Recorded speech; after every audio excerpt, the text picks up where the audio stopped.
periodista brasileño, cofundador del Foro Social Mundial. Antonio, tú has señalado que es necesario redefinir la democracia a partir de la participación. ¿Qué quiere decir esto? Redefinirla e reinventarla a lo mejor. Isso significa duas coisas ao mesmo tempo. Primeiro, este modelo de democracia que nós heredamos da Revolução Francesa e que logrou à humanidade muitas conquistas e que se esparrou a partir da Europa por todo o mundo, a partir de meados do século passado entrou em crise. Esse a lo que o escritor português José Saramago chamou uma espécie de missa laica, uma fachada que esconde, ao invés de revelar os verdadeiros negócios, os verdadeiros instrumentos onde o poder decide as coisas que vão suceder com as sociedades. Isso é a verdadeira negação da política. Ao mesmo tempo, como reação a isso, empieza a surgir o Foro Social Mundial é só uma das muitas expressões disso, uma nova democracia, uma nova política cidadana. Tem algumas características muito claves. A gente não quer participar da política só uma vez a cada 2 anos em las eleições. A gente quer fazer a política no cotidiano. Por meio de ações e por meio de atitudes. Algumas muito simples, como por exemplo, compreender a gestão de los resíduos sólidos, de la basura. Outras muito mais elaboradas e muito mais questionadoras. Por exemplo, a luta contra o ALCA, a área de livre comércio que Estados Unidos queria imponer na América Latina, foi hecha por redes de cidadãos, não por partidos políticos, por redes de movimentos e por redes de cidadãos. Isso se multiplica no mundo, isso se multiplica também na América Latina. E eu creio que o grande desafio é tentar de transformar esse desejo, que também tem materialidade, pero como fazer pouco a pouco, não é uma coisa que vamos a descobrir de hoje para amanhã, pero como reforçar estas semillas de nova democracia e constituir pouco a pouco instrumentos para que elas puedan não solamente dizer que queremos outro mundo, pero empezar a construir outro mundo. Con base en tu análisis, se podría decir que los partidos políticos han quedado a la saga frente a la irrupción y el accionar de los movimientos sociales en América Latina? Creio que sim, creio que os partidos estão muito involucrados em la disputa por el aparato del poder.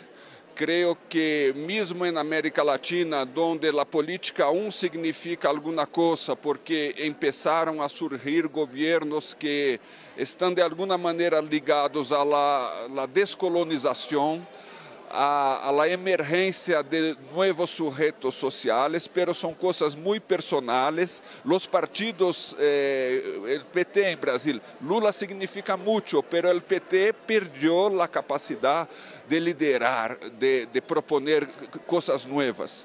E, ao mesmo tempo, movimentos que começam a fazê-lo. É muito mais difícil articular redes, porque não se trata de fazer uma coligação de 2 ou 3 partidos, pero de articular sentidos em movimentos que são muito distintos entre si. Essa é a grande tarefa.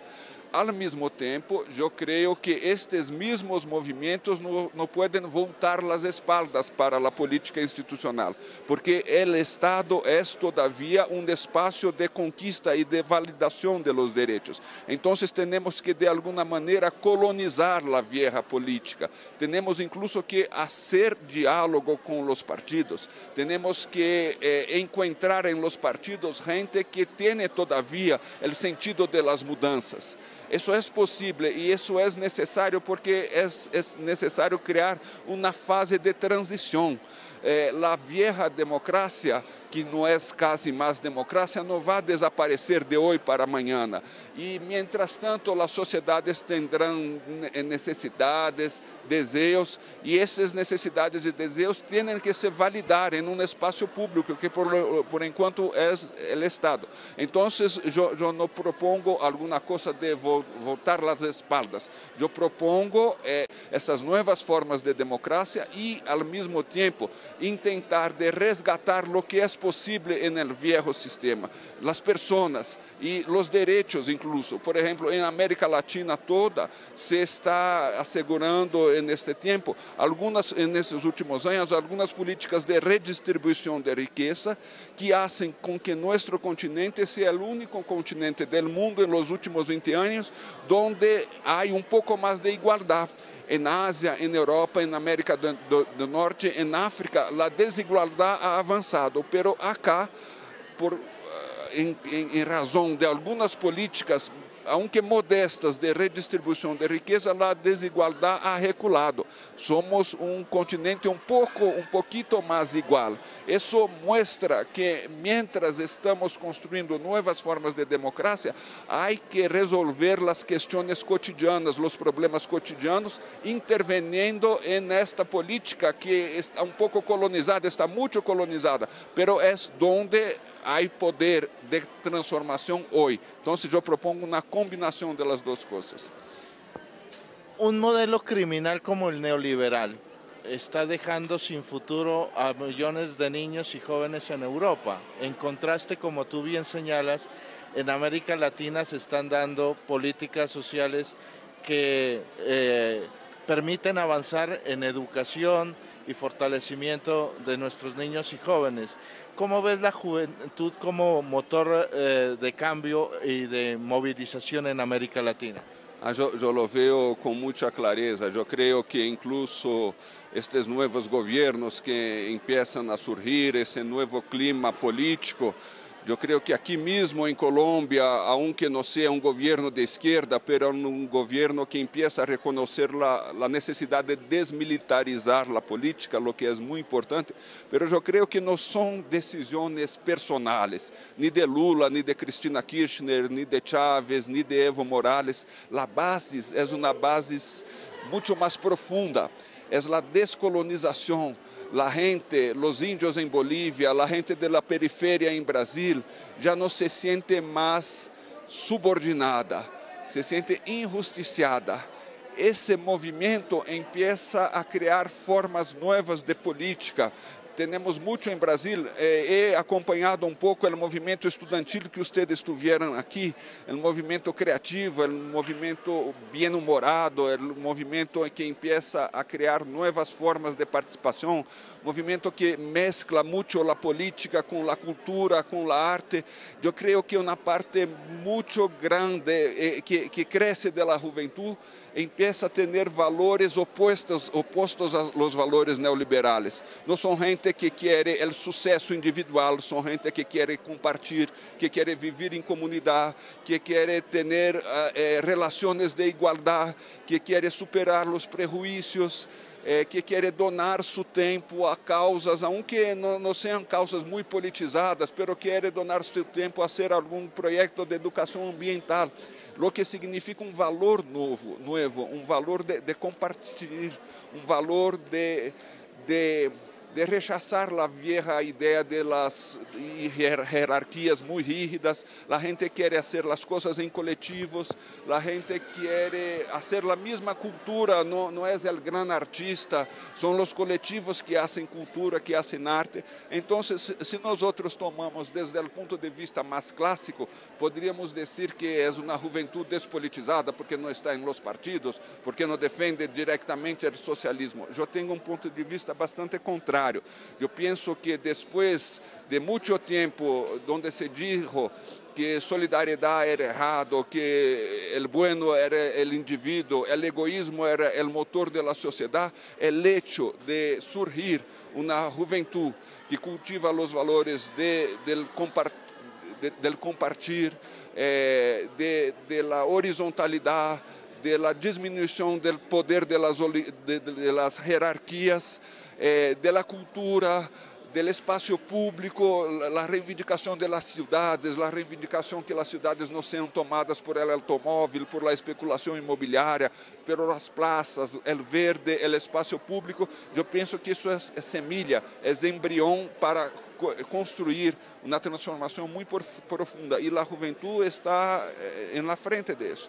Dentro desse contexto, poderíamos dizer que se enmarca la propuesta o el análisis tuyo en el sentido de que hay que reconceptualizar la emancipación? Perfectamente. Yo creo que nosotros, yo mismo soy parte de una generación que empezó su acción política a partir de las ideas clásicas, no de Marx, pero de la tradición marxista que se desarrolló en el siglo XX.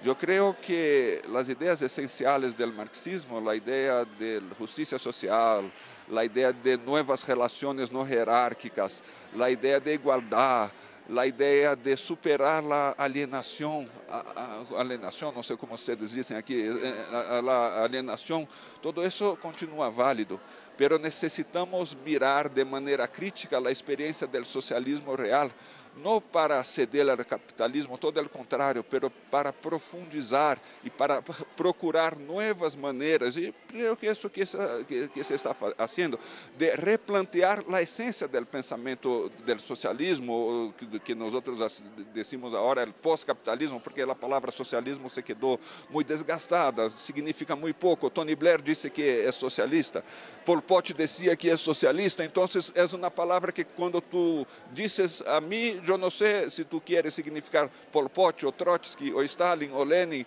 o Tony Blair. Entonces, pero al mismo tiempo yo creo que se empieza a una crítica, que es una crítica que tiene todo lo sentido más profundo que Marx planteaba, la necesidad de poner la conciencia por arriba, la necesidad de no vivirmos en un mundo donde somos mercancías, donde las mercancías dirigen a las sociedades e imponen su lógica de desigualdad, de devastación. No, yo creo que lo que se está planteando es poco, estamos iniciando. El socialismo real cayó hace 20 años, que en términos históricos es nada, es ayer. Entonces estamos, a mí me parece que es muy rápida incluso essa retomada de um horizonte pós-capitalista, de uma superação do sistema. E creio que precisamente os mais dogmáticos não costumam ver, mas creio que precisamente o que se está planteando é uma nova forma de superação do capitalismo.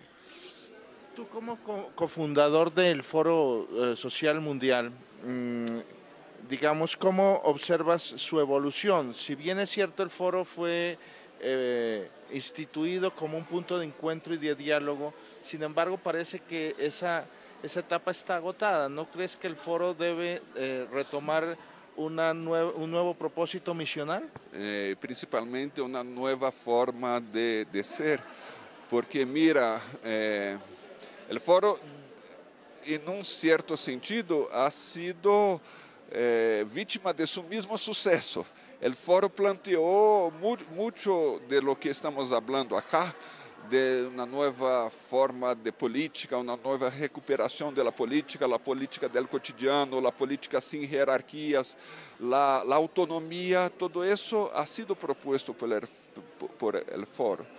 Pero uma vez que a gente já tem esta ideia, e uma vez que agora a gente se pode comunicar muito facilmente por internet, não havia isso em 2001.